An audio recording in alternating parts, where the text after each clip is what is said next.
সুনামগঞ্জের শান্তিগঞ্জে সাংহাই হাওরের বুক চিরে তৈরি করা হচ্ছে প্রায় ৪ কিলোমিটার সড়ক। এতে বেকায়দায় পড়েছেন উপজেলার হাসনাবাদ, জামলাবাজ ও উজানিগাঁও সহ ৬ গ্রামের লক্ষাধিক কৃষক। এমন অপরিকল্পিত সড়ক হাওরের জন্য বিপর্যয় ডেকে আনবে বলে মনে করছেন স্থানীয়রা। সুনামগঞ্জ থেকে সহকর্মী আল হাবিবের প্রতিবেদন জানাচ্ছেন অনুপ নাসির।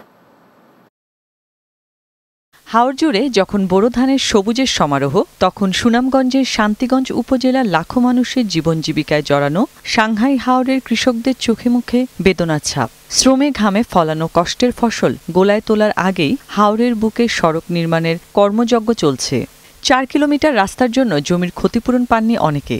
সেই সাথে ধানের আবাদ নষ্ট হয়ে বিপাকে বহু কৃষক। চাষিরা বলছেন, শুধু তাই নয়, হাওরের মাঝে এমন সড়ক নির্মাণের ফলে বর্ষা মৌসুমে স্বাভাবিক পানি প্রবাহ বাধাগ্রস্ত হবে। তেমনি উজানে দেখা দেবে জলাবদ্ধতা, যা হাওরের স্বাভাবিক জীবন বৈচিত্র্যকে হুমকির মুখে ফেলবে। 2 থেকে 2.5 একর জমি আমার সড়কের নিচে আর খালে চলে গেছে। আমরা সারাও সম্পদ শেষ।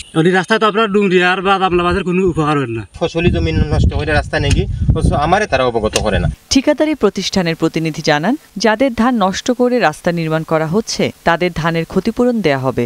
কৃষকরা সম্পূর্ণ টাকা পাইছে এবং এই সাক্ষী প্রমাণের মাধ্যমে মেম্বার সহ বা আরও অত এলাকার মুরব্বী গণ্যমান্য লোকের মাধ্যমে টাকাগুলো দেওয়া হয়েছে কৃষকের হাতে।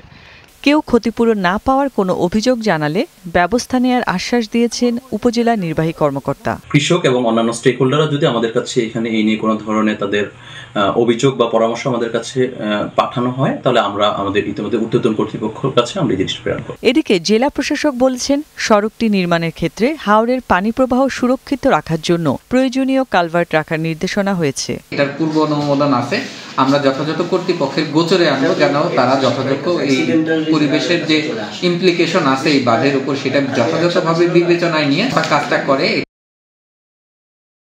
Desk report, Bangla TV.